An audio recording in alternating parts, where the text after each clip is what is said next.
Сезгә хак сүз әйтәм. Кем сарык утарына капкадан түгел, башка юл белән керә, ул карак һәм юлбасардыр.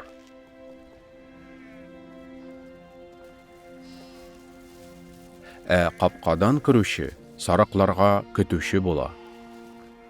Аңа сакчы капка ача. Сарыклар аның тавышын ишетәләр, һәм ул сарыкларын исемнәре белән чакырып, аларны алып чыга. Үзенең бар сарыкларын алып чыкканнан соң, ул алар алдыннан бара, сарыклар аның артыннан баралар, чөнки аның тавышын таныйлар. Алар чит кеше артыннан бармыйлар, аңардан качып китәләр, чөнки аның тавышын танымыйлар. Гайса аларга әлеге гыйбрәтле хикаяне сөйләде, ләкин кешеләр аның нәрсә хакында сөйләгәнен аңламадылар. Шуңа күрә Гайса аларга янә болай дип әйтте: Сезгә хак сүз әйтәм, мин сарыкларга капка. Миннән алда килгәннәрнең барысы да карак һәм юлбасар иделәр. Әмма сарыклар аларны тыңламадылар.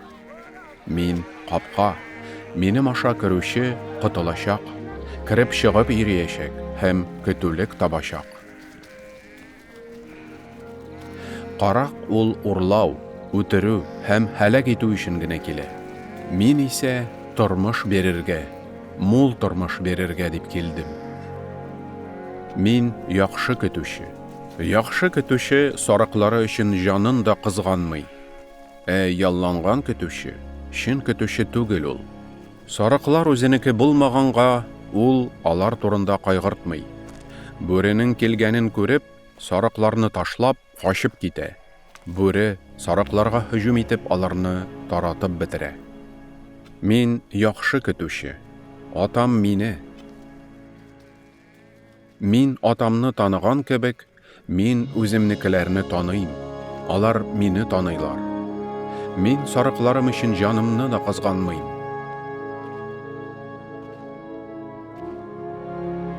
Бу утардан булмаган башка сарыкларым да бар. Мин аларны да алып килергә тиеш. Алар минем тавышымны ишетәчәк, һәм шулай итеп бер көтү һәм бер көтүче булачак. Мин аны яңадан кабул итү өчен үз җанымны бирәм. Шуның өчен атам мине ярата. Бер кем дә миннән җанымны алмый. Мин аны үз ихтыярым белән бирәм. Аны бирергә дә, кире алырга да хокукым бар. Булай эшләргә миңа атам боерык бирде. Бу сүзләр аркасында яһүдиләр арасында янә бәхәс чыкты. Аларның күбесе: аңарда җин бар, ул акылсыз, сез ни өчен аны тыңлыйсыз, диделәр. Башкалары исә: бу җинле кеше сүзләре түгел, җин сукырның күзләрен ача аламы соң, диделәр.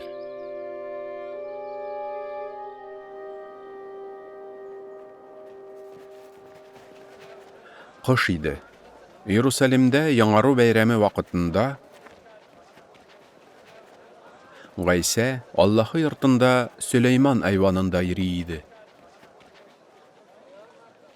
Яһүдиләр аның тирәсенә җыелып: Син безне газаплы билгесезлектә озак тотарсыңмы? Мәсих булсаң, безгә ачык әйтеп әйт, диделәр. Гайса аларга былай дип җавап бирде: Мин сезгә әйттем, сез ышанмыйсыз. Атам исеменнән кылган гамәлләрем минем хакта шаһитлык бирәләр. Әмма сез ышанмыйсыз, чөнки сез минем сарыкларымнан түгел.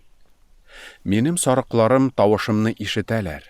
Мин дә аларны таныйм. Һәм алар минем арттан баралар. Мин аларга мәңгелек тормыш бирәм. Алар һич кайчан һәлак булмаячаклар.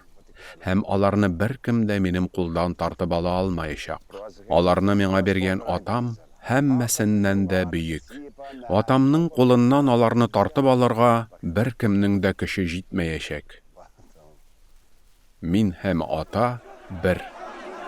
Шуннан соң яһүдиләр аны үтерергә теләп, тагын кулларына ташлар алдылар. Гайса исә аларга: Мин сезгә атам исеменнән күп яхшы эшләр күрсәттем. Шуларның кайсы өчен мине ташлар атып үтерергә телисез, дип әйтте. Яһудиләр аңа: "Без сине яхшы эшләрең өчен түгел, бәлки Аллаһны хөрмәт итмичә, аңа каршы көфер сүз сөйләвең, үзең кеше була торып, үзеңне Аллаһы дип әйтүең өчен үтерергә телибез", дип җавап бирделәр. Гайса былай дип әйтте: "Аллаһының сез илаһлар дидем мин дигән сүзләре сезнең кануныгызда язылган түгелме? Аллаһы үзенең сүзе бирелгән кешеләрне илаһлар дип атады, изге язма юкка чыгарыла алмый. Мине ата үзе изге эшкә айырып дөньяга җибәрде. Ничек соң сез мин Аллаһы угылы дигәнемә көфер сөйлисең дип әйтәсез? Мин атамның эшләрен башкармый микән, миңа ышанмагыз. Инде башкарам икән, минем үземә ышанмасагыз да, атамның миндә, минем аңарда икәнлекне белү һәм аңлау өчен эшләремә ышаныгыз." Шунда аны тагын кулга алырга тырыштылар, әмма ул алардан качып китте.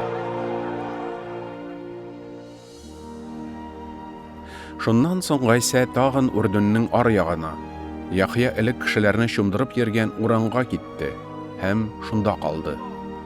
Күпләр аның янына килделәр һәм бер-берсенә: "Яхья һичбер мөгъҗизалы гамәлләр күрсәтмәде, әмма Яхьяның бу кеше турында әйткәннәре һәммәсе дә хак", диделәр.